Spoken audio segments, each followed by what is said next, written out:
तो यह जो आपका स्ट्रेटजी बताया गया है वो लास्ट के 15 दिन का है। इसके अलावा बहुत सारे टॉपिक है जो ऑलरेडी आप लोग कर चुके होंगे, जिसको अच्छी तरह से पढ़ चुके होंगे। वहाँ पे अभी हम आपका कोई भी फोकस नहीं ले जाना चाहते हैं। हम चाहते हैं कि अब आप इन टॉपिक के ऊपर फोकस करें।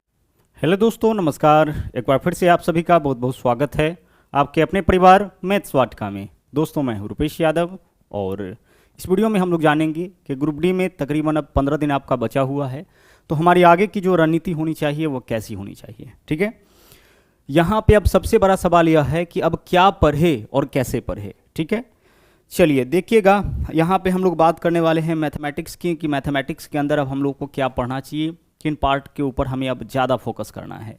तो आइए यहाँ पे देखते हैं कुछ इंपॉर्टेंट टॉपिक जो आपका अच्छी तरह से क्लियर होना बहुत ज़रूरी है। और अगर अभी तक आपने इन टॉपिक को अच्छी तरह से नहीं किया है तो इसके ऊपर आपको ध्यान देना बहुत ही ज़्यादा ज़रूरी है। ठीक है, अगर आप ग्रुप डी के एग्ज़ाम में मैथमेटिक्स में अच्छा स्कोर करना चाहते हैं तो इन टॉपिक को आप छोड़ करके अच्छा स्कोर कभी भी नहीं ला पाइएगा। दूसरी चीज़ कि इन टॉपिक के क्वेश्चन को आप बहुत ही आसानी से सोल्व कर सकते हैं अगर आपको क्वेश्चन को सोल्व करने का अच्छा अप्रोच है तो। जैसे देखिएगा, यहाँ जो भी टॉपिक आपका दिया गया है ना, इन टॉपिक के क्वेश्चंस को आप बहुत ही आसानी से बहुत ही कम समय में बना सकते हैं अगर आपका सही अप्रोच होगा तो, सही टेक्निक अगर आपने सीखा होगा तो। ठीक है, इन सारे टॉपिक को हमने ऑलरेडी पढ़ा रखा है। इन सब का लिंक जो है वो आपको इस वीडियो के अंदर मिल जाएगा, इस वीडियो के डिस्क्रिप्शन में हम आपको प्रोवाइड कर देंगे। ओके, चलिए तो आइए बारी बारी से इन टॉपिक को हम लोग देखते हैं कि इन टॉपिक के किस तरीके के क्वेश्चंस के ऊपर हमें ज़्यादा ध्यान देना है। पहला जो टॉपिक हमने यहाँ पे रखा है वह है आपका क्वाड्रेटिक इक्वेशन और लीनियर इक्वेशन। यहाँ से ग्रुप डी के एग्जाम में पहले भी बहुत ज़्यादा पूछा जाता रहा है और आगे भी यहाँ से क्वेश्चन आपका पूछा जाएगा। क्वाड्रेटिक इक्वेशन से जो क्वेश्चन आपका पूछा जाता है ना, द्विघात समीकरण से, एक तो आपका द्विघात समीकरण को सोल्व करके वहाँ पे x का वैल्यू निकालने के लिए बोला जाएगा, जिसका ट्रिक हमने बता रखा है, जिसकी मदद से मात्र कुछ ही सेकंड में केवल क्वेश्चन को देख करके ना आप उसका सॉल्यूशन निकाल सकते हैं। दूसरी चीज़ कि आपको यहाँ पे यह बताना होता है कि एक मूल देगा दूसरा मूल निकालना है। यह भी बहुत ही ज़्यादा आसान क्वेश्चन है, इसका भी ट्रिक हमने बता रखा है। तीसरा कि यहाँ पे आपको नेचर बताना होता है, नेचर बताना होता है, सॉल्यूशन बताना होता है कि यहाँ जो क्वाड्रेटिक इक्वेशन दिया गया है उसके नंबर ऑफ सॉल्यूशन कितने होते हैं, जो कि आपका डी के मान पे निर्भर करता है। इन चीज़ों को हमने बता रखा है। तो क्वाड्रेटिक इक्वेशन के इन पार्ट्स के ऊपर आप जरूर ध्यान दीजिएगा। अगला है आपका लीनियर इक्वेशन। लीनियर इक्वेशन, इसको भी सोल्व करने का हमने आपको तरीका बताया है, लेकिन लीनियर इक्वेशन से जो सबसे ज़्यादा क्वेश्चन पूछा जाता है वह है नंबर ऑफ सॉल्यूशन के ऊपर आधारित। कोई दो इक्वेशन दिया जाएगा और आपसे पूछा जाएगा कि इसके कितने समाधान होंगे, कितने हल होंगे, या फिर इसके हलों का संख्या दे दिया जाएगा और हलों की संख्या दे करके आपसे के का वैल्यू या पी का वैल्यू पूछा जाएगा। ठीक है, तो इसको भी हमने बहुत अच्छी तरीके से पढ़ा रखा है। अगर आपने अब तक इन क्लासेस को नहीं देखा है तो उसे जरूर जाके देखिए। आगे देखिए, अगला है प्रोबेबिलिटी। प्रोबेबिलिटी का जो इंपॉर्टेंट कॉन्सेप्ट है उसको हमने आपको बता दिया है। प्रोबेबिलिटी यानी कि प्रायिकता। यहाँ से क्वेश्चन जो ज़्यादातर पूछा गया है आपके एग्जामिनेशन में वह कार्ड बेस्ड है, यानी कि ताश के पत्ते पे आधारित। तो हमने कार्ड वाला क्वेश्चन आपको ऑलरेडी करा दिया है। इसके अलावा डाइस और कॉइन्स वाला क्वेश्चन भी हम आपको जल्द ही कराएंगे, यानी 1-2 दिन में आपको प्रोबेबिलिटी का जो नेक्स्ट क्लास है वह आपको मिल जाएगा। ठीक है, चलिए, बहुत ही आसानी से इन टॉपिक के क्वेश्चन को आप सोल्व कर सकते हैं। ज़्यादा वक्त नहीं लगता है क्योंकि इसमें बहुत लंबा चौड़ा भाषा आपको नहीं मिलता है। जैसे अर्थमेटिक में टाइम एंड वर्क है, टाइम एंड डिस्टेंस है, परसेंटेज प्रॉफिट लॉस में इसमें जिस तरीके से भाषा मिलता है बड़ा बड़ा, इस तरीके से यहाँ पे आपको भाषा नहीं मिलेगा। बहुत ही आसान सा क्वेश्चन आपसे पूछा जाएगा, बस सही टेक्निक आपके पास होना चाहिए। अगला है कोऑर्डिनेट ज्योमेट्री। हमने इस टॉपिक को भी पढ़ाया है, 2 वीडियो आपका कोऑर्डिनेट ज्योमेट्री का भी आ गया है, जिसमें से एक में हमने आपको बताया है कि अगर किसी भी ट्रायंगल के तीनों शीर्षों का निर्देशांक दे रखा हो उस केस में आप कैसे केवल क्वेश्चन को देख करके उसका क्षेत्रफल निकाल पाइएगा। ठीक है, चलिए, तो कोऑर्डिनेट ज्योमेट्री में दूसरा चीज कि किसी लाइन को जब अंतः द्विभाजन होता है उस केस में हमें क्या बताना होता है, उस पॉइंट का हमें कोऑर्डिनेट बताना होता है। तो इन दोनों चीज को हमने बहुत अच्छी तरीके से समझाया है, यानी जो भी टॉपिक यहाँ पे अभी हम करा रहे हैं उसके केवल इंपॉर्टेंट कॉन्सेप्ट जो केवल एग्जाम में पूछा जाता है उन्हीं कॉन्सेप्ट को आपको बताया जाता है। साथ में जो हमारी क्लासेज होती है उसमें कम समय में, यानी घंटों का जो कॉन्सेप्ट है वो आपको कुछ ही मिनट में अच्छी तरह से समझाया जाता है। ठीक है, चलिए, अगला नंबर 4 पे है आपका स्टैटिक्स। बहुत ही इंपॉर्टेंट यह टॉपिक हो जाता है अगर हम बात करें रेलवे ग्रुप डी के पॉइंट ऑफ व्यू से या रेलवे के किसी भी एग्जाम के पॉइंट ऑफ व्यू से स्टैटिक्स यानी कि सांख्यिकी बहुत ही इंपॉर्टेंट है और आपको ना कंप्लीट स्टैटिक्स पे ध्यान देना होगा। किसी पर्टिकुलर टाइप के क्वेश्चंस के ऊपर नहीं जाना है, आपको कंप्लीट स्टैटिक्स को ध्यान रखना पड़ेगा। माध्य, माध्यिका, बहुलक, विचलन, परिसर, विचलन गुणांक, जो भी चीज़ें हैं एक वीडियो के अंदर तो हमने सब कुछ पढ़ा रखा है। 25 से 30 मिनट के अंदर आपका पूरा का पूरा स्टैटिक्स क्लियर हो जाएगा। ठीक है, चलिए, तो बहुत ही इंपॉर्टेंट टॉपिक आपका स्टैटिक्स हो जाता है।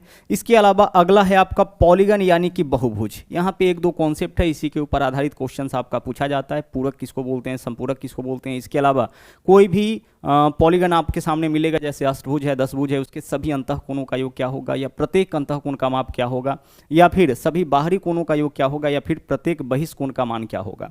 तो यहाँ से क्वेश्चन आपका इसी दो टाइप से पूछा जाता है। पॉलीगन भी हमने बहुत ही अच्छी तरीके से पढ़ा रखा है। ठीक है, इसका कॉन्सेप्ट आपको पॉलीगन का जो वीडियो है उसका लिंक इस वीडियो के डिस्क्रिप्शन में आपको मिल जाएगा। यहाँ जो भी टॉपिक है सारे का लिंक आपको इस वीडियो के डिस्क्रिप्शन के अंदर मिलने वाला है। ठीक है, चलिए, अगर हम बात करें मेंसुरेशन की, अगला जो है वो आपका मेंसुरेशन है। और मेंसुरेशन के लिए आपको करना क्या है कि आपको सिर्फ फॉर्मूला ध्यान में रखना है। और हमने एक वीडियो के अंदर सारे 3D फॉर्मूला को बताया है, बहुत ही अच्छी तरीके से समझाया है, सारे फॉर्मूला को हमने शामिल किया है। और एक दूसरे वीडियो के अंदर हमने सारे 2D फॉर्मूला को अच्छी तरह से, है ना। तो मेंसुरेशन में आपको क्या करना है, बस फॉर्मूला के ऊपर प्रैक्टिस करते रहना है। पूरी तरह से यह आपका फॉर्मूला बेस्ड होता है, फॉर्मूला आपको याद रहना चाहिए।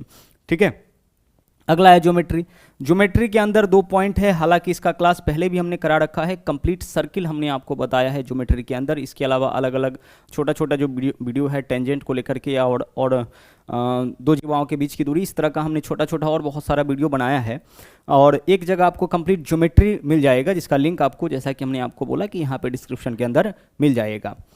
अगला है आपका अलजेब्रा और AP and GP, most important topic है आप। चलिए, तो हम लोग यहाँ पे थे, तो अगला जो है वो है आपका अलजेब्रा और एपी एंड जीपी। अलजेब्रा के जो भी ट्रिकी क्वेश्चन है, जैसे x + 1/x का वैल्यू देकर के आपसे x³ + 1/x³ का वैल्यू पूछा जाएगा, या फिर x² + 1/x² का वैल्यू पूछा जाएगा। तो इस तरह का जो भी ट्रिकी क्वेश्चन है उसको आपको अलजेब्रा के अंदर देखना है। साथ में कुछ और कॉन्सेप्ट, महत्वपूर्ण कॉन्सेप्ट है जिसको ऑलरेडी कराया जा चुका है, तो अलजेब्रा का थोड़ा सा आपको प्रैक्टिस यहाँ पे कर लेना है।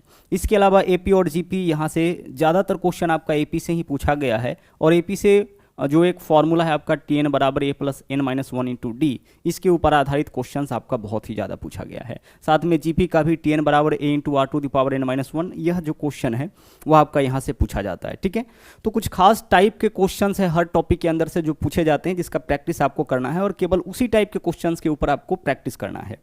अभी आपको बेसिक पढ़ने की बिल्कुल भी ज़रूरत नहीं है, क्योंकि उतना वक्त आपके पास नहीं है। अगला देखिए, अगला जो टॉपिक है वह है आपका LCM एंड HCF। यह भी बहुत ज़्यादा इंपॉर्टेंट टॉपिक हो जाता है रेलवे के पॉइंट ऑफ व्यू से देखा जाए तो, क्योंकि यहाँ से भी क्वेश्चन आपका हर बार पूछा जाता है। तो LCM और HCF के जो कुछ खास टाइप के क्वेश्चन है उसका प्रैक्टिस भी आप जरूर कर लीजिएगा। अब चलिए आगे बढ़ते हैं। अगला है trigonometry and height and distance. Trigonometry most important topic आपका हो जाता है, यहाँ से भी क्वेश्चंस आएंगे ही।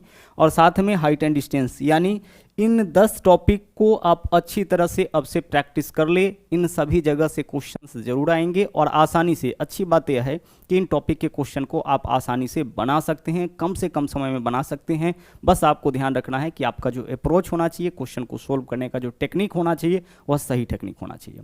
साथ ही जो आने वाला क्लासेज होगा, इसमें इन टॉपिक में से कुछ टॉपिक का रिवीजन, कुछ टॉपिक का तो रिवीजन हम लोग ऑलरेडी कर चुके हैं, पहले भी हमने पढ़ा रखा है, साथ में रिवीजन भी हमने कराया है। इसके अलावा और भी जो कुछ आने वाला वीडियो होगा उसमें इन टॉपिक का हम लोग रिवीजन करेंगे, यानी अच्छी तरह से कुछ जो लेटेस्ट क्वेश्चन है उसको करेंगे। चलिए, तो यह जो आपका स्ट्रेटजी बताया गया है वो लास्ट के 15 दिन का है। इसके अलावा बहुत सारे टॉपिक है जो ऑलरेडी आप लोग कर चुके होंगे, जिसको अच्छी तरह से पढ़ चुके होंगे। वहाँ पे अभी हम आपका कोई भी फोकस नहीं ले जाना चाहते हैं। हम चाहते हैं कि अब आप इन टॉपिक के ऊपर फोकस करें। तो चलिए, इन सारे टॉपिक को आपको अच्छी तरह से तो करना ही है, साथ ही साथ आपको रेगुलर सेट प्रैक्टिस करना है। और सेट में आप केवल प्रीवियस पेपर को सोल्व करिएगा। तो अब आपको प्रत्येक दिन कम से कम 2 सेट लगाना है। ठीक है, सेट प्रैक्टिस करने से आपको यह आइडिया होता है कि किस तरह का क्वेश्चन आप बना पाते हैं, किस टॉपिक के क्वेश्चन को आप बना पाते हैं, और किस टॉपिक के क्वेश्चन और किस तरह के क्वेश्चन आप नहीं बना पाते हैं। तो उससे आपको अपना कमजोरी पता चलता है और फिर उसको सुधारने का आपको मौका मिलता है। ठीक है, चलिए, तो मिलते हैं अब अगले क्लास में। Best of luck.